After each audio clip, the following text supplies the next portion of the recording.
Sorry. Hindi ko kayang maghintay ng 7 buwan. Kailangan nang matapos ang relasyon niyo.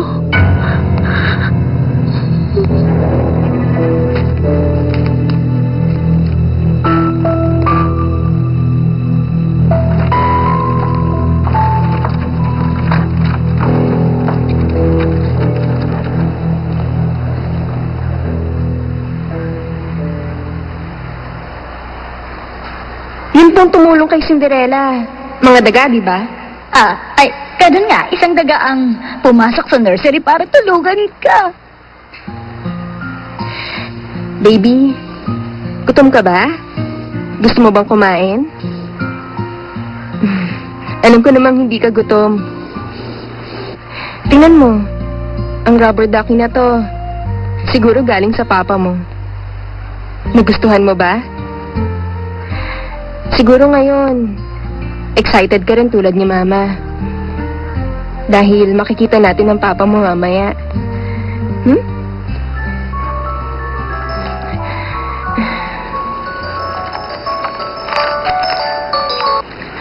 Hello? Hello, Cindy. Si Ana to. Ana? Pangako sa iyo, ikaw lang.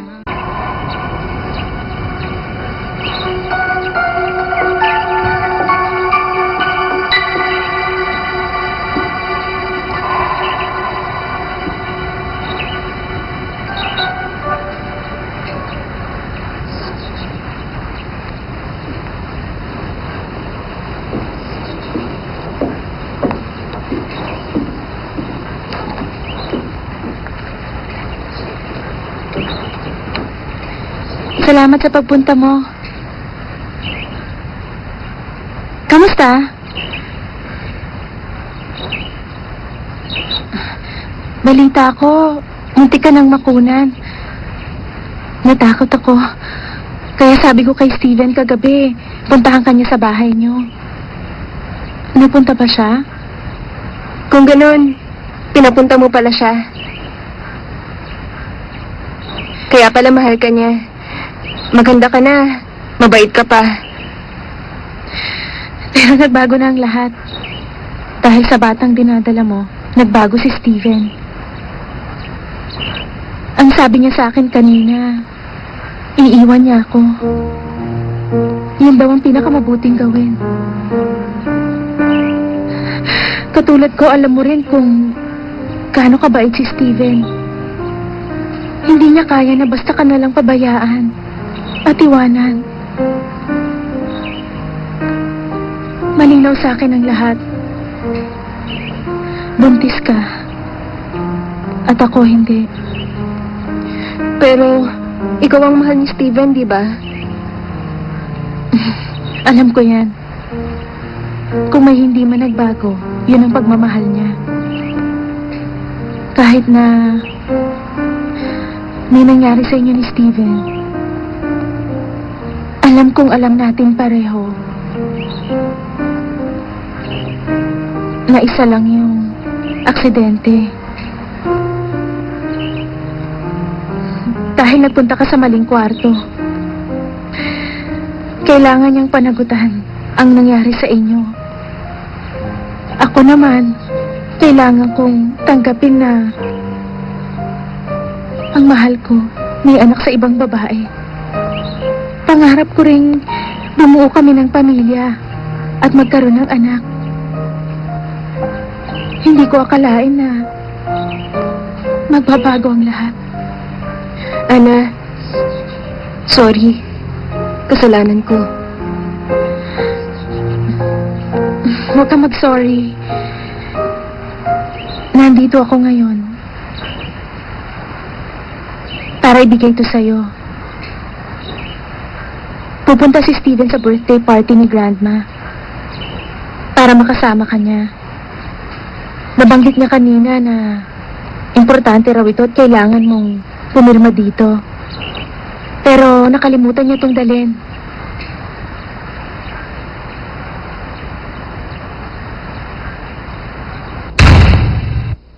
Director G, bakit ba masyado ka nagmamadali, ha? Kanina ko lang naisip ang mga to. Idagdag mo yan. Ah, ah, ah.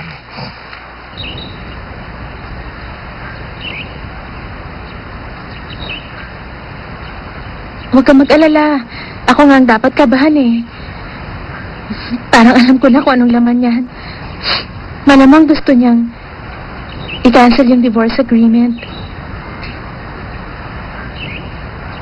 Sa itsura niya kanina, mukhang nakapag-desisyon na siya. Alam kong ano man ang desisyon niya, isa sa atin ang masasaktan niya. Kung susundin niya si Grandma, at kung pipilitin kanyang makasama, tingin ko wala na akong pag-asa.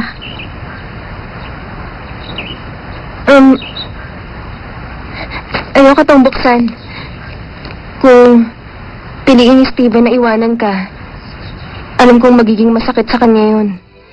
My love, so sweet, pangako sa iyo, ikaw. Nakakatanggap siya ng perang pampahay sa sarili niya kada 3 buwan? Tama. Hindi kasi siya marunong magayos. Idagdag mo.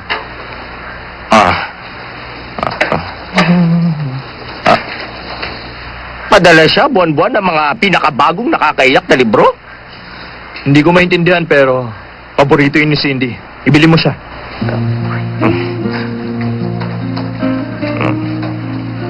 Ikuha siya ng ceramics teacher? Kahit yung mga boring na tao, kailangan din ng isang hobby. Idagdag mo. Pero Director G, sa palagay ko, walang kwenta ang mga to. Pati di ka mag-isip ng mga mas maganda rito. Magkano ba yung pera? May properties ba? May kotse rin ba? Tsaka, Basahin mo. Yan. aba, nandito nga, oh. Bigyan si Cindy ng 20 million, 2 apartment sa Cindy at isang kotseng may driver. Dinagdagan ko yung alimony. At gusto ko magkabahay siya. Madali rin siya maligaw, kaya dapat may driver siya. Pati di mo na lang siya bigyan ng mapa sa Taiwan. Maganda yan. Meron pa ako idadagdag. Bigyan mo siya ng GPS. Okay, bibili ko siya nun. Baka mamaya maisipan mo rin siya bigyan ng satellite. Isipin mo yung bata. Palagay ko, magiging mabuti kayong magulang sa anak ninyo. Buksan mo na. Kung ano man ang laman niyan, si Steven lang ang nakakaalam.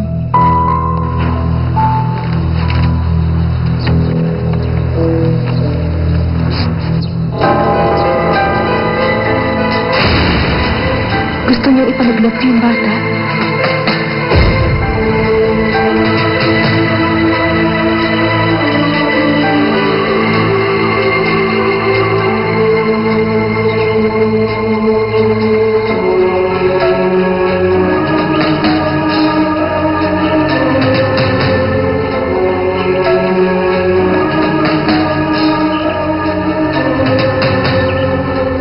Maiwan na kita. Sandali lang. Huwag kang umalis. Si Steven, nakapag-desisyon na siya.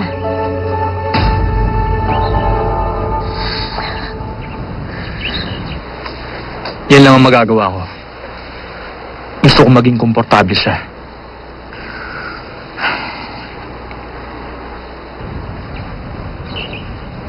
Kahit na gaano pa siya kabait, yung tunay na mahal pa rin niya ang pipiliin niya. Ayokong isipin